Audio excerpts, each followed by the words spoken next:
Hello मेरे class 12th वाले students, कैसे हो आप सब और कैसी चल रही है आप लोगों के क्लास 12 केमिस्ट्री की तैयारी। तो फाइनली आज मैं क्लास 12 केमिस्ट्री का एक ऐसा मैराथन क्लास लेकर आया हूं ना जो आपको पूरे YouTube पर कहीं नहीं मिलेगा। आज के इस वीडियो में हम क्लास 12 केमिस्ट्री पूरे बुक के जितने भी चैप्टर हैं, चैप्टर 1 से लेकर चैप्टर 10 तक जितने भी मोस्ट इंपॉर्टेंट क्वेश्चन हैं जो आपके बोर्ड एग्जाम में लगातार पूछे जाते हैं ना, आज हम सारे के सारे क्वेश्चन को एक ही वीडियो में पढ़ेंगे। ये केमिस्ट्री का एक मैराथन क्लास है भैया, और इस बार अगर केमिस्ट्री में आपका टारगेट है 70 में 65 प्लस का ना, तो ये वीडियो आप लोग लास्ट तक देख लेना। 2026 बोर्ड में 100% यही आएंगे। लगभग 1 घंटे की क्लास होगी और आज हम पूरी केमिस्ट्री एक वीडियो में पढ़ेंगे। और मैं गारंटी लेता हूं जितने क्वेश्चन मैंने इस वीडियो में लिए हैं ना, सारे के सारे क्वेश्चन बहुत इंपॉर्टेंट है और इनमें से ज्यादातर क्वेश्चन आएंगे। कॉपी पे लेकर बैठ जाओ, क्योंकि केमिस्ट्री के जितने भी चैप्टर हैं, फर्स्ट विलयन, सेकंड वैद्युत रसायन, थर्ड रासायनिक बलगतिकी, फोर्थ डी एवं एफ ब्लॉक के तत्व, फिफ्थ उपसंयोजन यौगिक, 6, 7, 8, 9, 10 चैप्टर 1 से 10 तक सारे चैप्टर के क्वेश्चन आज के इस वीडियो में हम पढ़ने वाले हैं। तो हमारी इस मेहनत के लिए बस वीडियो को एक लाइक कर देना, चैनल को सब्सक्राइब करके कमेंट कर देना जो भी आपका दिल कहे, ठीक है। जो भी आपको अच्छा लगेगा तो कर देना, ठीक। कमेंट जरूर करना, वीडियो को लाइक कर देना, बाकी हम आपकी लाइफ बनाएंगे, टेंशन मत लेना। सबसे फर्स्ट वाला क्वेश्चन हमारे विलेन चैप्टर का होगा। देखो जैसे ही मेरा चैप्टर फिनिश होगा ना, मैं आपको बता दूंगा कि अब दूसरे चैप्टर का क्वेश्चन आ चुका है। सबसे पहला क्वेश्चन जो है ना, एक न्यूमेरिकल है। अरे भैया चैप्टर का नाम है विलेन, और विलेन चैप्टर के में न्यूमेरिकल सी तो ज्यादातर हैं, तो विलेन में न्यूमेरिकल ना पूछा जाए ऐसा कैसे हो सकता है। देखो ध्यान से समझो। 15 ग्राम पोटेशियम क्लोराइड को 1 लीटर जल में घोला गया है। विलेन की मोलरता की गणना कीजिए। सोडियम और पोटेशियम का अनुभार 39, क्लोरीन का 35.5। आपको मोलरता निकालनी है। मोलरता क्या होता है? विलेय के मोलों की संख्या अपान विलेन का आयतन लीटर में, यही तो मोलरता का फॉर्मूला होता है। बहुत सिंपल है भाई, और मैंने पूरा चैप्टर एक वीडियो में बता रखा है। अगर आप लोग सर्च करोगे class 12 solution full chapter Shubham lecturer, आपको वीडियो मिल जाएगा। चलो इसको सॉल्व करते हैं। देखो ध्यान से समझो, बहुत अच्छे से समझाऊंगा। 15 ग्राम पोटेशियम क्लोराइड है, इसको 1 लीटर जल में घोला गया है। बताओ इसमें से ज्यादा कौन है? 15 ग्राम पोटेशियम क्लोराइड ज्यादा है या 1 लीटर जल ज्यादा है? अरे भैया जल 1 लीटर है, मतलब 1000 मिलीलीटर, और ये सिर्फ 15 ग्राम है, तो ये कम है, ये ज्यादा है। तो जिसकी मात्रा विलेन में कम होगी वो विलेय होता है, तो ये विलेय होगा और ये विलायक होगा। समझ में आ रहा है? ये विलेन का आयतन दिया है। देखो तो हम लिखेंगे विलेय का भार। सबसे पहले हम लिखेंगे बच्चा पार्टी विलेय का भार, ठीक है। विलेय का भार, अब विलेय आप लोग ब्रैकेट में लिख देना KCl, ठीक है। तो विलेय का भार जो हमारा बच्चों वो दिया गया है कितना? 15 ग्राम। 15 ग्राम। अब विलेय का अणुभार भी हमें दिया गया है, ऐसे लिखेंगे विलेय। अब विलेय के ब्रैकेट में आप लोग KCl लिख देना, क्योंकि पोटेशियम क्लोराइड ही हमारा विलेय है। देखो पोटेशियम क्लोराइड को हम KCl से प्रदर्शित करते हैं, तो KCl का अणुभार कितना होगा? अणुभार, अणुभार ये कितना होगा बच्चों? तो ये कितना होगा आप लोग बताओ। देखो K का अणुभार है 39, Cl का है 35.5, तो 39 प्लस 35.5, यानी कि ये हमारा आ जाएगा बच्चों कितना? 74.5 आ गया। 74.5 ये विलेय का अणुभार आया। अब देखो हमें दोनों चीजें दी गई है, विलेन का आयतन भी दिया गया है, लेकिन सबसे पहले यहां पे हम विलेय के मोलों की संख्या निकाल लेंगे, क्योंकि विलेय के मोलों की संख्या बराबर होता है बच्चों विलेय का भार बटा विलेय का अणुभार। क्योंकि जब मोलरता निकालोगे ना तो उसका फॉर्मूला होता है विलेय के मोलों की संख्या अपान विलेन का आयतन लीटर में। अब मोलों की संख्या कैसे निकालोगे? तो भार को अणुभार से डिवाइड कर दो। हम यहीं पे कर देते हैं, ठीक है। तो यहां पे लिख देते हैं विलेय के मोलों की संख्या, विलेय के मोलों की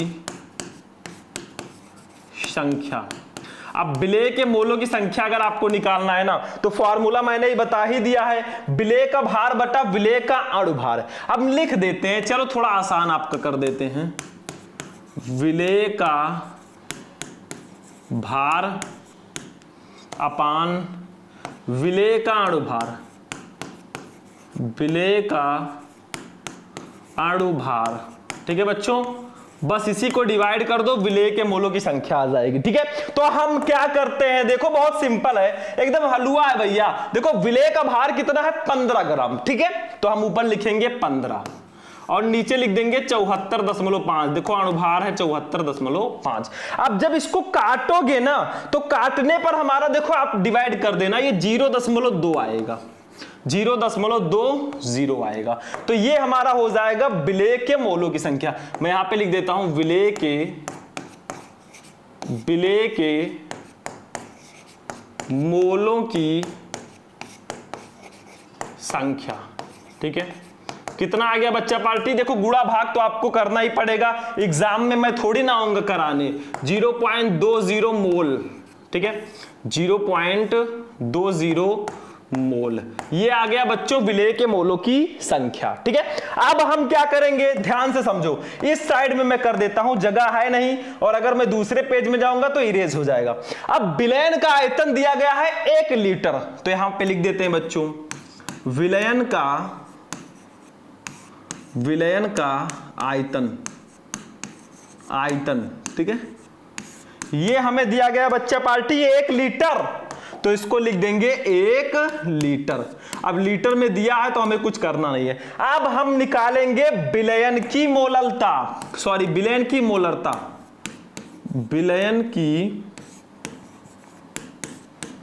मोलरता। थोड़ा छोटा मैं लिख रहा हूं ताकि इसमें एडजस्ट हो जाए। ठीक है, मोलरता का फॉर्मूला होता है विलेय के मोलों की संख्या, विलेय के मोलों की संख्या। ठीक है, ऐसे लिख देना बच्चों। ठीक है, थोड़ा जगह एडजस्ट कर देना, अपान विलयन का आयतन, अपान विलयन का आयतन। ठीक है, आयतन, और आयतन जो लेंगे बच्चों वो लीटर में लेंगे। ठीक है, लीटर में। तो ये हमारा होता है बच्चा पार्टी विलयन की मोलरता का फॉर्मूला, विलेय के मोलों की संख्या अपान विलयन का आयतन लीटर में। अब यहां से हमारा मोलरता निकल जाएगा, देखो मोलरता कितनी हो जाएगी, देखो विलेय के मोलों की संख्या कितनी है, वो देखो मैंने निकाला था 0.20 अपान विलयन का आयतन तो 1 लीटर है भैया, तो हमारी मोलरता कितनी आ गई, बताओ, बोला करो खटाखट आप लोग। तो मोलरता जो हमारी आई ना बच्चा पार्टी, वो आ गई 0.20, और मोलरता का मात्रक क्या होगा, देखो विलेय के मोलों की संख्या का मात्रक होगा मोल। ठीक है, प्रति विलयन का आयतन लीटर। ठीक है, तो मोल प्रति लीटर इसका मात्रक हो जाएगा। बस बच्चा पार्टी, यही हमारा आंसर आ गया। इसी को निकालने के लिए इतना मेहनत हम किए थे। तो देखो मैं एक बार फिर से समझाता हूं, पहले इसको आप लोग स्क्रीनशॉट ले लो, जल्दी से लो स्क्रीनशॉट। हो गया स्क्रीनशॉट, देखो हमें विलेय का भार दिया गया था 15 ग्राम, विलेय का अणुभार 74.5 ग्राम। ठीक है, विलेय के मोलों की संख्या निकालनी है तो भार को अणुभार से डिवाइड कर दो, हमारा 0.20 आ गया। अब विलयन का आयतन 1 लीटर था, तो हमने विलयन की मोलरता का फॉर्मूला लगाया, विलेय के मोलों की संख्या अपान विलयन का आयतन लीटर में। तो विलेय के मोलों की संख्या 0.20 थी और विलयन का आयतन 1 लीटर था, तो मोलरता हमारी आ गई 0.20 मोल प्रति लीटर। चलो हो गया, इसको मैं इरेज करने जा रहा हूं बच्चों। चलो भैया आगे बढ़ते हैं। ठीक है, नेक्स्ट क्वेश्चन देखते हैं हमारा क्या है। देखिए नेक्स्ट क्वेश्चन यानी कि सेकंड क्वेश्चन देखिए। ठीक है, खुल जा सिम। ये है स्टूडेंट हमारा सेकंड क्वेश्चन। अब देखिए स्टूडेंट, हमारा जो दूसरा क्वेश्चन है ना, ये हमारे दूसरे चैप्टर विद्युत रसायन का बहुत इंपॉर्टेंट क्वेश्चन है। देखो बच्चों, हो सकता है आपने ये क्वेश्चन पढ़ रखा हो, लेकिन जो भी मैं क्वेश्चन बता रहा हूं ना, बहुत ज्यादा स्पेशल है। देखो दूसरा, कोलरोस का नियम क्या है, बहुत सिंपल सा है, मैं बता देता हूं, अतिलघुत्तरीय प्रश्नों में बेसिकली आता है। और वैसे इस वीडियो में जो मैंने क्वेश्चन लिए है ना, वो ज्यादातर अतिलघुत्तरीय प्रश्न वाले क्वेश्चन है, और कोई कोई क्वेश्चन लघु उत्तरीय में भी आता है। चलो कोलरॉस का नियम क्या है, तो बहुत सिंपल है, एक लाइन में देखो कोलरॉस का नियम, किसी विद्युत अपघट्ट की अनंत तनुता पर चालकता इसके धनायनों तथा ऋणायनों की मोलर चालकताओं के योग के बराबर होता है। मतलब किसी विद्युत अपघट्ट की जो मोलर चालकता है ना, उसके धनायन और ऋणायन की मोलर चालकताओं के योग के बराबर होगा। जैसे मान लीजिए हम एक ले लेते हैं, देखो ये मोलर चालकता है लैम्डा m जो है ना, ये मोलर चालकता होता है, लेकिन इनफाइनाइट लगा देंगे क्योंकि अनंत तनुता पर चालकता की बात की जा रही है, तो लैम्डा इनफाइनाइट m हो गया। ठीक है, अब किसका कोई विद्युत अपघट्ट ले लो, हम ले लेते हैं HCl, ये हाइड्रोक्लोरिक अम्ल जो है बच्चा पार्टी ना, ये एक विद्युत अपघट्ट है, तो ये किसके बराबर होगा वो भी जान लो, बहुत ज्यादा स्पेशल ये क्वेश्चन है। ठीक है, ये किसके बराबर होगा, लैम्डा इनफाइनाइट H प्लस और प्लस लैम्डा इनफाइनाइट, ठीक है, Cl minus, lambda infinite Cl minus, ये इसी के बराबर होता है। समझ में आया, और यही हमारा होगा बच्चों कोलरॉस का नियम। मतलब है तो बहुत सिंपल सा, मैं हलवा समझता हूं। देखो क्या था, किसी विद्युत अपघट्ट की अनंत तनुता पर चालकता, देखो एक विद्युत अपघट्ट हमने ले लिया HCl, इसकी अनंत तनुता पर जो मोलर चालकता है ना, मोलर चालकता को लैम्डा m से डिनोट करते हैं, इनफाइनाइट मैंने इसलिए लगाया क्योंकि अनंत तनुता पर है, तो जो इसकी चालकता है ना वो इसके धनायन, देखो H प्लस का जब जल अपघटन होगा ना तो ये H प्लस और Cl माइनस आयन में टूटेगा, तो H प्लस इसका धनायन है, तो इसके धनायन की मोलर चालकता तथा ऋण आयन की मोलर चालकताओं के योग के बराबर होता है। यही होता है बच्चा पार्टी कोलरॉस का नियम। बहुत सिंपल एकदम हलवा है। चलो इसको नोट कर लो, फॉर्मूला भी नोट कर लेना, ठीक है। चलो आगे बढ़ते हैं, नोट हो गया, चलो स्क्रीनशॉट ले लिया करो बच्चों। तीसरा वाला क्वेश्चन देख लो, बहुत ज्यादा इंपॉर्टेंट क्वेश्चन है, हमारे दूसरे चैप्टर का ये भी है। फैराडे के विद्युत अपघटन का प्रथम नियम लिखिए। ये अगर आपने नहीं पढ़ा तो भैया क्या पढ़ा, क्योंकि क्वेश्चन ही इतना ज्यादा खास है। देखो समझा देते हैं, बहुत बड़ा नहीं है, देख लो। इस नियम के अनुसार विद्युत अपघटन की प्रक्रिया में किसी इलेक्ट्रोड विशेष पर मुक्त अथवा एकत्रित पदार्थ का द्रव्यमान विलयन में प्रवाहित की गई विद्युत की मात्रा यानी कि कुल आवेश के समानुपाती होता है। चलो हम ले लेते हैं एक विद्युत अपघटन, सॉरी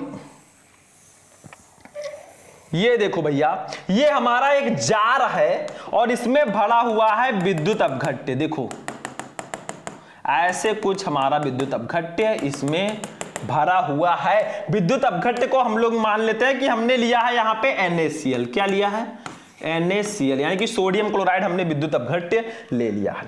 अब इसमें क्या होगा बच्चों, इसमें इलेक्ट्रोड होंगे। देखो ये आपका पहला वाला इलेक्ट्रोड हो गया, इसमें डूबा हुआ है, ठीक है ऐसे, और ये आपका हो जाएगा दूसरा वाला इलेक्ट्रोड ऐसे डूबा हुआ है इसमें, ठीक है।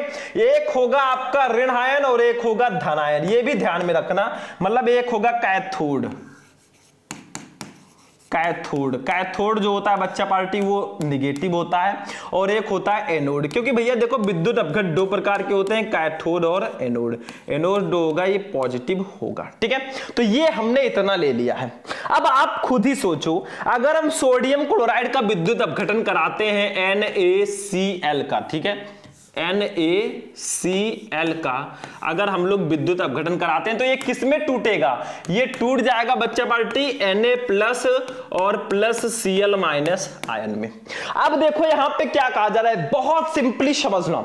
देखो यहां पे हमने एक जार ले लिया जिसमें विद्युत अपघट्य NaCl है, और यहां पे दो इलेक्ट्रोड है, एक कैथोड नेगेटिव है और एनोड पॉजिटिव है, ठीक है। इतना सा समझ में आ गया। आप देखो किस विद्युत अपघटन की प्रक्रिया में, अब देखो इस NaCl का विद्युत अपघटन हो रहा है तो ये Na प्लस और Cl माइनस आयन में टूटेगा। तो विद्युत अपघटन की प्रक्रिया में किसी इलेक्ट्रोड विशेष पर मुक्त अथवा एकत्रित पदार्थ का द्रव्यमान, देखो जब इसमें विद्युत अपघटन की प्रक्रिया होगी ना तो यहां पर कुछ इलेक्ट्रोड पर जो है ना कुछ पदार्थ ऐसे ऐसे एकत्रित होंगे, तो इस पदार्थ का जो द्रव्यमान है, जो पदार्थ की मात्रा है ना, इसको हम W से डिनोट करेंगे। तो ये जो W है, देखो पदार्थ का द्रव्यमान विलयन में प्रवाहित की गई विद्युत की मात्रा यानी कि कुल आवेश के समानुपाती होता है। तो देखो इस विलयन में, इस विद्युत अपघटन में कुछ ना कुछ आवेश होगा, ये आवेश के समानुपाती होगा। इसी को कहते हैं फैराडे के विद्युत अपघटन का प्रथम नियम। ध्यान से समझे, फिर से समझाऊं। देखो विद्युत अपघटन की प्रक्रिया में यहां पे NaCl का विद्युत अपघटन हो रहा है। किसी इलेक्ट्रोड पर एकत्रित पदार्थ का द्रव्यमान, जब विद्युत अपघटन होगा तो इलेक्ट्रोड जो आपका है ना कैथोड एनोड, इस पर एकत्रित पदार्थ कुछ एकत्रित होंगे, तो उसका जो द्रव्यमान है उसको W से डिनोट करेंगे। वो जो है ना विलयन में प्रवाहित की गई विद्युत की मात्रा यानी कि कुल आवेश के समानुपाती होता है। ये जो W होगा ये Q के समानुपाती होगा, यानी कि इलेक्ट्रोड पर एकत्रित जो पदार्थ का द्रव्यमान W है ना वो समानुपाती होगा बच्चा पार्टी किसके, Q के समानुपाती होगा।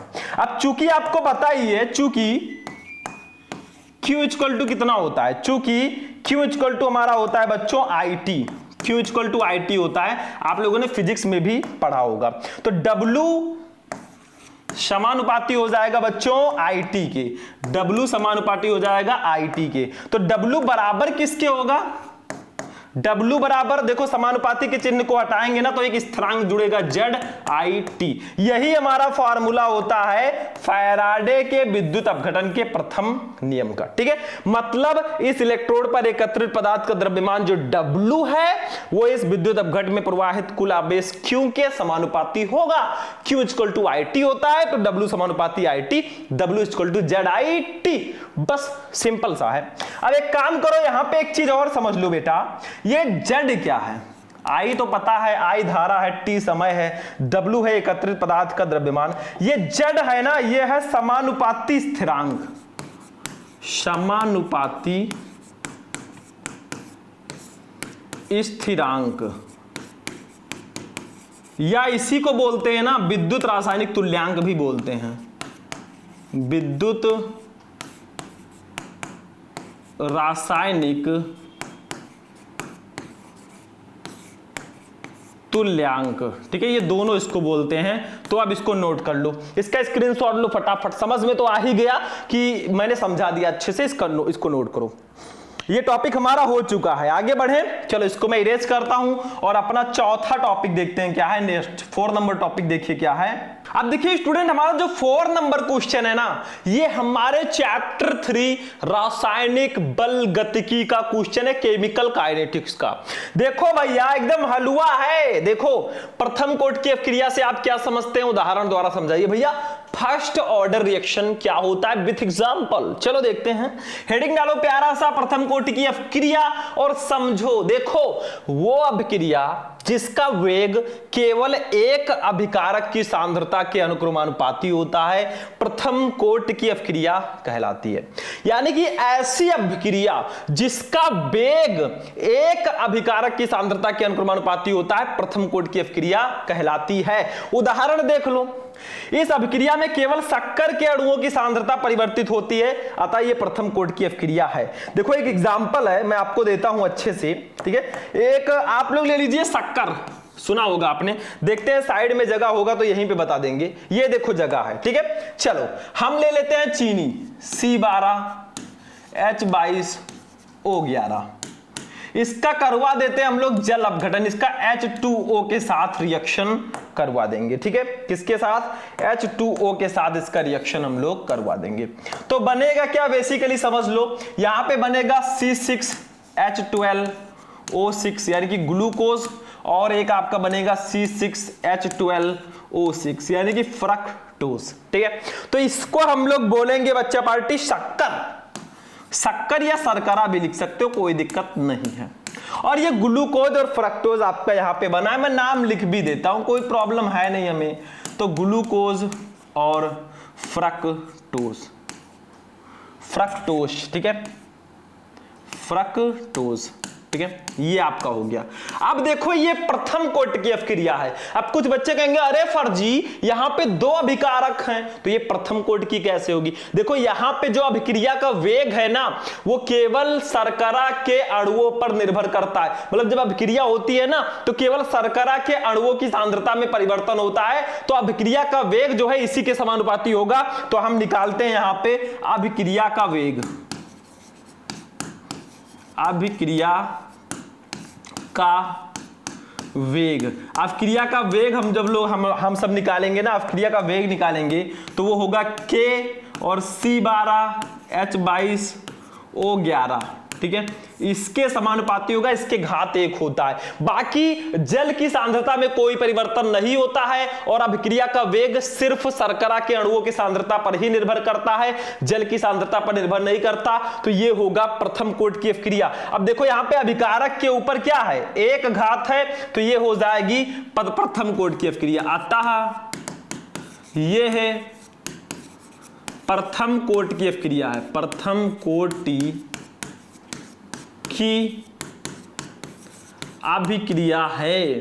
ठीक है, यही एग्जाम्पल आभासी एकाणुक अभिक्रिया का भी होता है बच्चों, आभासी एकाणुक अभिक्रिया का ये एग्जाम्पल है। ठीक है, इसमें अभिक्रिया की कोटि, आभासी एकाणुक अभिक्रिया क्या होती है, वो अभिक्रिया जिसमें अभिक्रिया की कोटि 1 हो, अभिक्रिया की कोटि 1 हो लेकिन आणविकता 1 ना हो, वो आभासी एकाणुक अभिक्रिया होती है। एक एग्जाम्पल और मैं आपको दे दूं अगर आप लोग कहो प्यार से तो। चलो प्रथम कोटि की अभिक्रिया का एक और एग्जाम्पल ले लो, SO2Cl2। ठीक है, थोड़ा ऊपर लिख देते हैं ताकि पर्याप्त जगह रहे। SO2Cl2, इसको डैट गिव्स आउट, ये सल्फ्यूरिल क्लोराइड है। जब इसका रिएक्शन कराएंगे ना तो ये बन जाएगा बच्चा पार्टी, ये दूसरा वाला है एग्जाम्पल भैया, वो वाला नहीं है, SO2 + Cl2। ठीक है, ये ऐसे बन जाएगा।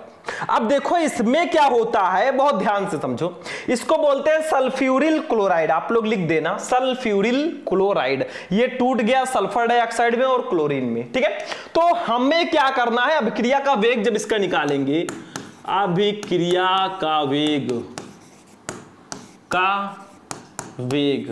ठीक है, तो यहां पे भी हमारा वही सेम प्रोसेस होगा, क्या K, और ये डिपेंड करेगा SO2Cl2 के घात 1 ही है। अगर यहां पे SO2Cl2 के आगे 2 होता ना तो ये 2 अणु हो जाता, तो हम घात पे 2 लगाते, तब वो द्वितीय कोटि की अभिक्रिया होती। ठीक है, तो इसके घात भी 1 है, तो ये भी होगी प्रथम कोटि की अभिक्रिया, प्रथम कोटि की अभिक्रिया। ठीक है, चलो इसको नोट करो, बस यही है आपका, इस प्रथम कोटि की अभिक्रिया में जो अभिक्रिया का वेग होता है वो अभिकारक की प्रथम घात के समानुपाती होता है, अभिकारक की सांद्रता के प्रथम घात के समानुपाती होता है। और अभिक्रिया के वेग को ना अभिकारक की सांद्रता से ही मापा जाता है। चलो इसको नोट कर लो खटाखट, स्क्रीनशॉट ले लो इसका। ठीक है, और इसको मैं इरेज कर देता हूं, अब इसका भी स्क्रीनशॉट ले लो। और वही चीज मैंने बताया कि वो अभिक्रिया जिसका वेग केवल एक अभिकारक की सांद्रता के समानुपाती होता है, प्रथम कोटि की अभिक्रिया कहलाती है, मतलब अभिकारक की सांद्रता इसमें 1 होती है। ठीक है, चलो हो गया क्वेश्चन। चलो अगला देखते हैं भैया, ये सारे के सारे क्वेश्चन बहुत स्पेशल है, मिस नहीं करना आप लोगों को। चलो ये देखो 5वां क्वेश्चन आ जाओ। अब 5वां क्वेश्चन मैंने लिया है बच्चा पार्टी हमारे D एवं F ब्लॉक के तत्व, जो चौथा चैप्टर उससे मैंने लिया है। देखो बहुत बड़े बड़े वाले क्वेश्चन अभी मैंने नहीं लिए हैं, तो टेंशन मत लेना। ठीक है, आगे आगे बहुत बड़े बड़े देखेंगे। देखो लैंथेनाइड तत्वों के 2 उदाहरण दीजिए, इनके 2 मुख्य उपयोग लिखिए। भैया लैंथेनाइड तत्व क्या होते हैं, देखो मैं 3 लैंथेनाइड तत्वों के नाम बता देता हूं, सीरियम Ce, यूरोपियम Uu और टर्बियम Tb। उपयोग देखो, सीरियम Ce ताप तथा पराबैंगनी प्रकाश दोनों का अवशोषण करता है, अतः इसका उपयोग चश्मे बनाने में किया जाता है। ठीक है, उसके बाद में दूसरा उपयोग देखो, पेट्रोलियम पदार्थों के भंजन के लिए सीरियम फास्फेट का उपयोग किया जाता है। और तीसरा गैस मेंटल बनाने और ग्लास पॉलिश करने में CeC2 यानी कि सीरिया का उपयोग होता है। चलो इसका स्क्रीनशॉट लो, बहुत छोटा सा क्वेश्चन था, 1 नंबर में आता है अक्सर, 2 नंबर में केमिस्ट्री में ये पूछा जाता है। ये भी हो गया। अतलघुत्तरीय प्रश्न हम पढ़ रहे हैं, अतलघुत्तरीय प्रश्न केमिस्ट्री में बहुत ज्यादा इंपॉर्टेंट होते हैं। एक क्वेश्चन हम ले लेते हैं अपने चैप्टर नंबर 5 उप सह संयोजन यौगिक का, ये भी अतलघुत्तरीय प्रश्नों में बहुत ज्यादा पूछा जाता है। देखो उप सह संयोजन संख्या को परिभाषित कीजिए। उप सह संयोजन संख्या क्या होता है, व्हाट इज कोऑर्डिनेशन नंबर। देखो उप सह संयोजन संख्या, देखो संकुल यौगिक में केंद्रीय धातु के द्वारा लिगैंड के साथ बनाए गए उप सह संयोजक आबंधों की संख्या धातु की उप सह संयोजन संख्या कहलाती है। मतलब संकुल यौगिक में केंद्रीय धातु के द्वारा लिगैंड के साथ बनाए गए जो उप सह संयोजक आबंध होंगे ना, उन्हीं की संख्या को ही हम उप सह संयोजन संख्या बोलते हैं। बहुत सिंपल सा ये टॉपिक है भाई, और मैं आशा करता हूं कि समझ में आपको आ चुका होगा। हो गया, ये भी टॉपिक हो गया। समझो जरा, समझो इशारा, तेरा ही हूं मैं सारा का सारा। ठीक है, अगर आपको नोट्स चाहिए इन सब का तो प्ले स्टोर पे जाओ, शुभम लेक्चरर ऐप डाउनलोड करो, रजिस्टर करो, वहां पे मेरा नंबर भी मिलेगा, हमसे कांटेक्ट करो भाई। ठीक है, कहां पड़े हो चक्कर में भाई, कोई नहीं है टक्कर में। अब हम चलेंगे अपने चैप्टर 6 पे।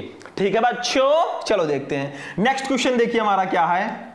अब देखिए स्टूडेंट, 7वां जो क्वेश्चन है ना, ये हमारे चैप्टर नंबर 6 हैलो एल्केन तथा हैलो एरीन का है। बहुत स्पेशल क्वेश्चन है, 2 नंबर में आता है। देखो, शुष्क ईथर की उपस्थिति में सोडियम तथा एक यौगिक ये के 2 मोल आपस में अपक्रिया करके एथेन बनाते हैं। यौगिक ए क्या है, रासायनिक समीकरण भी लिखिए। अरे भैया, वुड्स अपक्रिया का ये एग्जाम्पल है, तो हम क्या करेंगे। देखो यहां पे क्या कर रहा है, यौगिक ए जो है ना, वो किससे अपक्रिया कर रहा है, वो सोडियम से क्रिया कर रहा है। किसकी उपस्थिति में बच्चों, वो उपस्थिति में शुष्क ईथर की उपस्थिति में, शुष्क ईथर की उपस्थिति में वो रिएक्शन कर रहा है। और हमारा बन क्या रहा है, हमारा आर आर यानी कि एल एथेन बन रहा है। और यहां पे 2 लगा दीजिए। ठीक है, तो 2Na हमारा बन रहा है। यही होता है भैया, क्या होता है, यही होता है, इसके 2 अणु होंगे, ए के 2 मॉलिक्यूल होंगे। ठीक है, तो ये यौगिक ए आखिर है क्या, अरे भैया एल्किल हैलाइड है आपका यौगिक ए। देखो जब हम वुड्स अपक्रिया पढ़ते हैं ना, तो यहां पे हम लोग लिखते हैं 2RX। ठीक है, 2RX हम ऐसे भी इसको लिख सकते हैं। देखो मैं 3 स्टेप में आपको बता देता हूं। सबसे पहले मैंने ये बताया कि यौगिक ए क्या है, देखो ध्यान से समझो।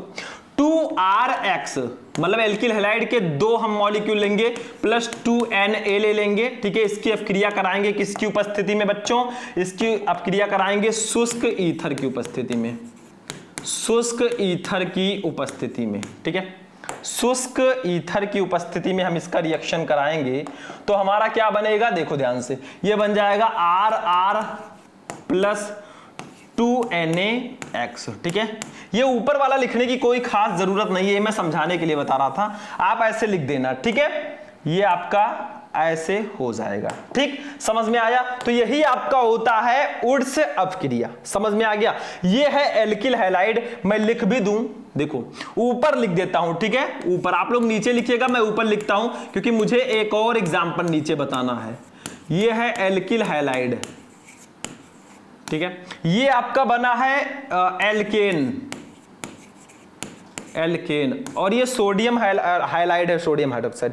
अब हम क्या करते हैं, एल्किल के जगह पर हम रख देते हैं। देखो एल्किल के जगह पर मेथिल, एथिल, प्रोपिल ये सब रख सकते हैं। तो हम लिख देते हैं 2CH3। ठीक है, और X के जगह पर आप कोई भी हैलोजन रख सकते हैं, आयोडीन, ब्रोमीन, क्लोरीन। ठीक है, तो हम I लिख देते हैं, 2CH3I प्लस 2Na। ठीक है, दैट गिव्स आउट, किसकी उपस्थिति में ये रहेगा, शुष्क ईथर, शुष्क ईथर की उपस्थिति में ये रहेगा। तो हमारा बन जाएगा बच्चा पार्टी, देखो ये RR था तो R के जगह पर हमने CH3 ले रखा है, तो ये CH3 और CH3 हो जाएगा, और प्लस 2Na, X के जगह पर हमने I लिया है तो ये I हो जाएगा। देखो ये एथेन बना कि नहीं बना, ये एथेन ही है, ये क्या है, एथेन है। तो यौगिक ए आपका क्या होगा, यौगिक ए जो आपका है ना, वो मेथिल आयोडाइड भी आप लिख सकते हैं या एल्किल हैलाइड भी लिख सकते हैं। ठीक है, ये मेथिल आयोडाइड है, मेथिल आयोडाइड। ठीक है, यही होता है वुड्स अपक्रिया। इसमें एल्किल हैलाइड की हम सोडियम के साथ शुष्क ईथर की उपस्थिति में अपक्रिया कराते हैं तो एल्केन बनता है। तो देखो शुष्क ईथर की उपस्थिति में सोडियम तथा एक यौगिक ए के 2 मोल आपस में अपक्रिया करके एथेन बनाते हैं। यौगिक ए क्या है, यौगिक ए आपका एल्किल हैलाइड है, आप मेथिल आयोडाइड भी लिख सकते हैं। रासायनिक समीकरण मैंने दे दिया। ठीक है, चलो इसको नोट करो, फटाफट नोट करो। बस हो गया बच्चा पार्टी, ये भी हमारा हो गया। ठीक है, चलो अगला क्वेश्चन देखते हैं। एक क्वेश्चन और है, ये क्वेश्चन हमारे चैप्टर 6 में बहुत ज्यादा पूछा जाता है। क्लोरोफॉर्म को प्रकाश एवं वायु के प्रभाव से बचाने के लिए कौन सी सावधानियां बरती जाती है? मतलब जो क्लोरोफॉर्म हमारा होता है ना CHCl3, इसको ट्राइक्लोरोमेथेन भी बोलते हैं और क्लोरोफॉर्म भी बोलते हैं। इसको प्रकाश एवं वायु के प्रभाव से बचाकर रखते हैं। क्यों? क्योंकि ये प्रकाश एवं वायु के संपर्क में आकर ना एक बहुत विषैली गैस बनाती है जिसका नाम है फास्जीन। ठीक है, जो बहुत विषैली होती है। तो देखो, क्लोरोफॉर्म को रंगीन बोतलों में काले कागज में लपेटकर अंधेरे में तथा 1% C2H5OH की कुछ बूंदें मिलाकर रखना चाहिए।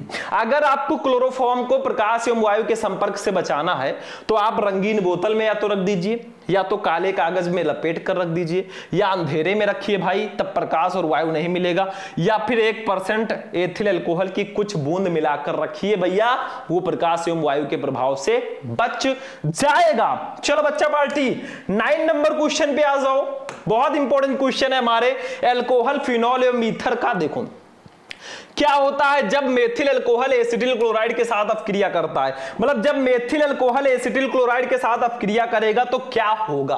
तो देखो, मेथिल अल्कोहल एसिटिल क्लोराइड के साथ अपक्रिया करके मेथिल एसीटेट बनाता है। हम ले लेते हैं मेथिल अल्कोहल CH3OH, इसकी अपक्रिया करा देते हैं एसिटिल क्लोराइड से CH3COCl। ये है बच्चा एसिटिक क्लोराइड। हमने इसका रिएक्शन करा दिया तो हमारा बना क्या? देखो ध्यान से समझो, CH3COCH3 बना और हमारा बन गया HCl। देखो वही कहा गया ना कि मेथिल अल्कोहल, नाम मैं लिख देता हूं, इनका नाम है बच्चों मेथिल अल्कोहल। ठीक है, ये अभिक्रिया कर रहा है एसिटिल क्लोराइड से, एसिटिल क्लोराइड से। ठीक है, इसने रिएक्शन किया तो हमारा क्या बना? ये बना भैया मेथिल एसीटेट, इसका नाम है मेथिल एसीटेट। ठीक है, तो वही कहा गया कि मेथिल अल्कोहल एसिटिल क्लोराइड के साथ अपक्रिया करके मेथिल एसीटेट बनाता है। तो ये मेथिल अल्कोहल हो गया, ये एसिटिल क्लोराइड हो गया, रिएक्शन किया तो मेथिल एसीटेट आपका बन चुका है। ठीक है, समझ में आ रहा है बच्चों? देखो रिएक्शन बैलेंस है नहीं कि नहीं, कार्बन है 2 1 3, इधर भी 2 1 3 है। ठीक है, हाइड्रोजन 3 1 4 3 7 है, इधर भी 3 3 6 1 7 है, क्लोरीन 1 है, इधर भी क्लोरीन 1 है। ठीक है, ऑक्सीजन यहां पे 1 है, उधर भी ऑक्सीजन 1 है। ठीक है, ऑक्सीजन हमारा 1 नहीं है वहां पे। ठीक है, C2 वाओ, यहां पे यही गलती थी भैया, यहां पे COO कर देना। ठीक है, COO कर देना, CH3COOCH3। अभी देखिए मैं रिएक्शन को बैलेंस नहीं करता ना तो यहां पे गलती हो जाती। देखो CH3OH मेथिल अल्कोहल की अपक्रिया एसिटिल क्लोराइड के साथ कराई तो हमारा मेथिल एसीटेट बना। इसका फॉर्मूला मैं फिर से लिख देता हूं, आपको कंफ्यूजन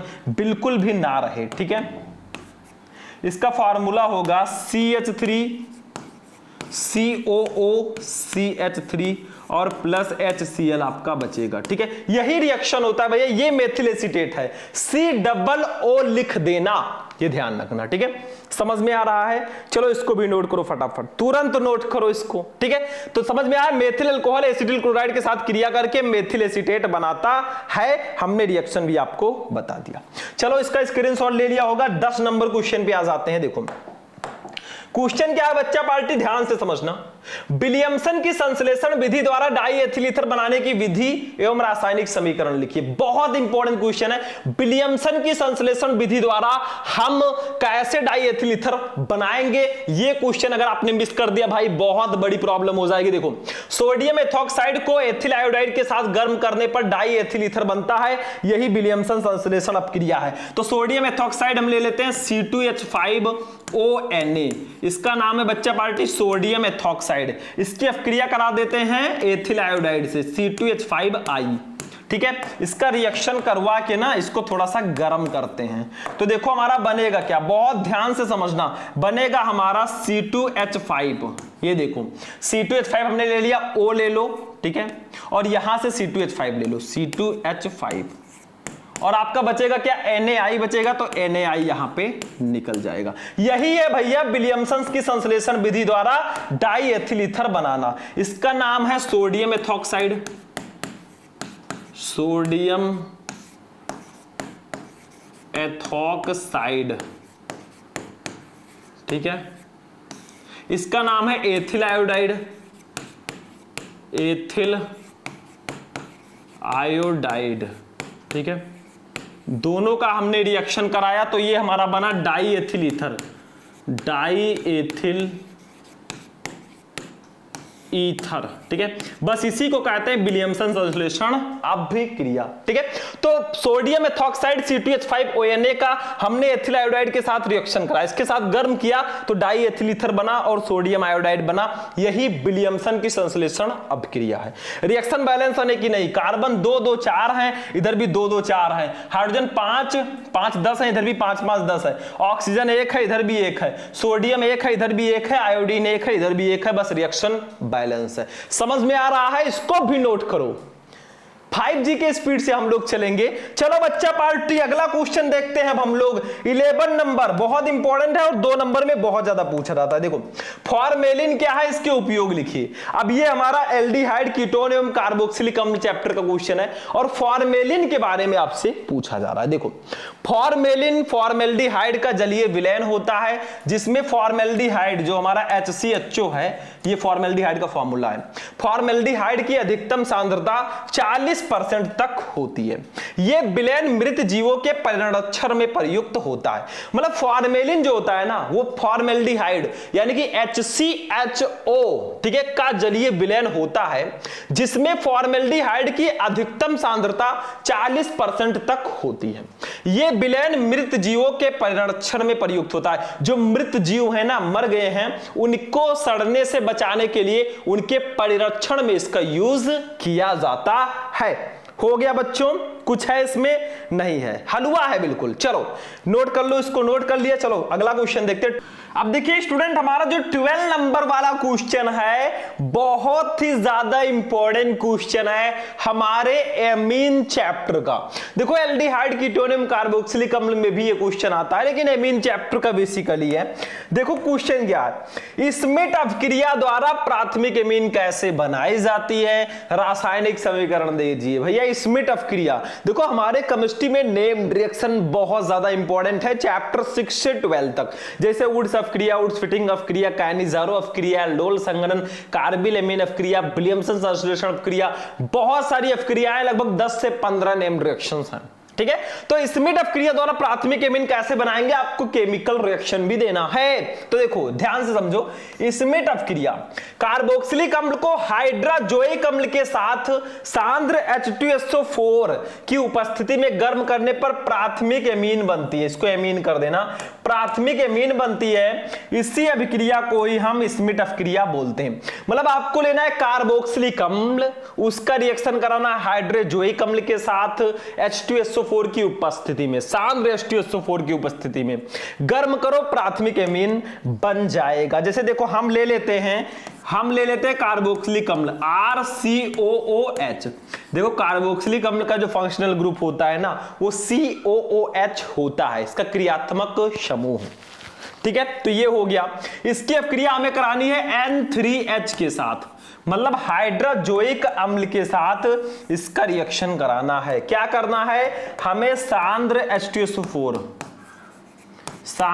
H2SO4 की उपस्थिति में इसको गर्म करना है। तो बनेगा क्या भैया, देखो ये आपका R जो है ये एल्किल है भैया, यहां पे आप CH3 यानी कि मेथिल भी रख सकते हैं, C2H5 एथिल भी रख सकते हैं। ठीक है, तो R और यहां से N ले लेंगे, H और H मिलाकर H2 हो जाएगा।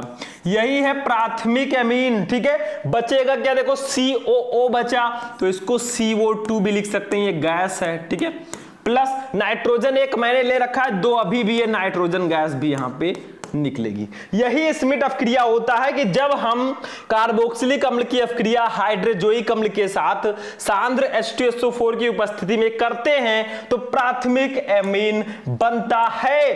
तो ये हो गया बेटा कार्बोक्सिलिक अम्ल, कार्बोक्सिलिक,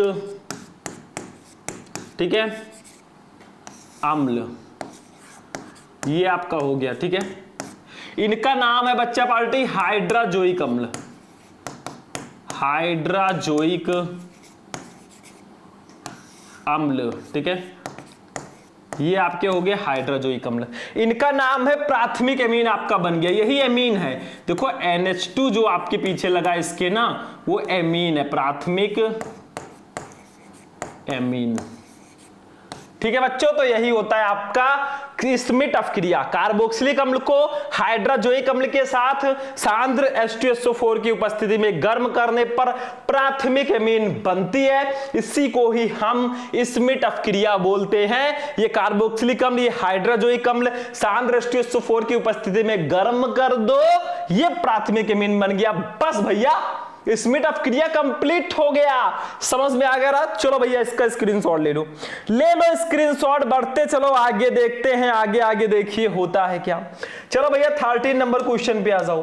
अब स्मिट अपक्रिया हमने पढ़ लिया, तो कार्बिल अमीन अपक्रिया तो पढ़ना ही पड़ेगा। देखो क्वेश्चन कैसे घुमा फिरा कर दिया गया है। एथिलअमीन की पहचान करने वाला एक रासायनिक परीक्षण लिखिए। एथिलअमीन की पहचान करने वाला आपको एक केमिकल रिएक्शन लिखना है। देखो एथिलअमीन को क्लोरोफॉर्म और एल्कोहलीय KOH यानी कि पोटेशियम हाइड्रोक्साइड के साथ गर्म करने पर तीव्र दुर्गंध युक्त पदार्थ एथिल आइसोसाइनाइड बनता है। यह एथिलअमीन की पहचान करने का एक रासायनिक समीकरण है और इसी अभिक्रिया को हम कार्बिल अमीन अपक्रिया भी बोलते हैं, क्योंकि इसमें हम एथिलअमीन लेंगे, क्लोरोफॉर्म के साथ एल्कोहलीय KOH के साथ गर्म करेंगे तो तीव्र दुर्गंध युक्त एथिल आइसोसाइनाइड बनेगा। देखो ध्यान से समझो, बहुत इंपॉर्टेंट है, रिएक्शन मिस मत करना। सबसे पहले हम लेते हैं एथिलअमीन C2H5 NH2, ये हो गया आपका एथिलअमीन। इसका रिएक्शन हमें किससे कराना है? CHCl3 यानी क्लोरोफॉर्म के साथ करा देना है और प्लस KOH के साथ हमें इसका रिएक्शन करा देना है। ठीक है, इन तीनों को हम रिएक्ट करते हैं। ठीक है, ये देखो रिएक्ट किया और गर्म करेंगे, ऊपर गर्म का चिन्ह लगा देना। तो बनेगा क्या? बहुत ध्यान से समझना। C2H5N और C मिलकर बना देंगे, क्या बना देंगे? एथिल आइसोसाइनाइड बना देंगे। देखो ऐसे C2H5NC, देखो C2H5N और C मिलकर ये एथिल आइसोसाइनाइड आपका बन गया। ठीक है, उसके बाद क्या बनेगा? बहुत बारीकी से इसको समझना है। अब हमारा KCl बन जाएगा, KCl बन जाएगा। अब आप कहेंगे सर जी K तो एक ही है लेकिन Cl 3 है और यहां पे एक ही Cl है, तो एक काम करो इसके आगे 3 लगा दो। अब क्लोरीन बराबर हो गया, देखो Cl 3 है, यहां पे भी 3 Cl हो गया, लेकिन पोटेशियम यहां पे 3 है, यहां पे एक ही है, तो इसके आगे भी हम 3 लगा देंगे। ये देखो 3 लगा दिया, बस हो गया। अब देखो क्या बनेगा, ये भी बन गया। अब हमारा जल बनेगा, देखो H2O बनेगा, लेकिन अब रिएक्शन बैलेंस है कि नहीं वो देख लो। कार्बन कितना है? 2, एक 3, इधर कितना है? 2 और एक 3 ही है। ठीक है, हाइड्रोजन कितना है? 5, 2 7, एक 8 और 3 11। इधर कितना है? 5 और 2 7 ही है, तो इसको भी 11 कर दो, इसके आगे 3 लगा दो। अब देखो 2 का 3 से गुणा होगा, 6 हाइड्रोजन यहां और 5 यहां, 11 हो गया। ठीक है, नाइट्रोजन कितना? एक ही है, यहां पे भी एक ही है। उसके बाद में क्लोरीन 3 है, यहां पे भी क्लोरीन 3 है, पोटेशियम 3 है, यहां पे भी 3 है। रिएक्शन बिल्कुल बैलेंस है। यही होता है एथिलअमीन की पहचान करने वाला रासायनिक समीकरण और इसी को हम कार्बिल अमीन अपक्रिया भी बोलते हैं। इनका नाम होगा बच्चा पार्टी एथिलअमीन, एथिलअमीन। ठीक है, इसका रिएक्शन हमने कराया है क्लोरोफॉर्म के साथ, क्लोरोफॉर्म और एल्कोहलीय KOH यानी कि पोटेशियम हाइड्रोक्साइड के साथ कराया, तो हमारा बना ये मेन प्रोडक्ट बना बच्चों एथिल आइसोसाइनाइड, एथिल आइसोसाइनाइड।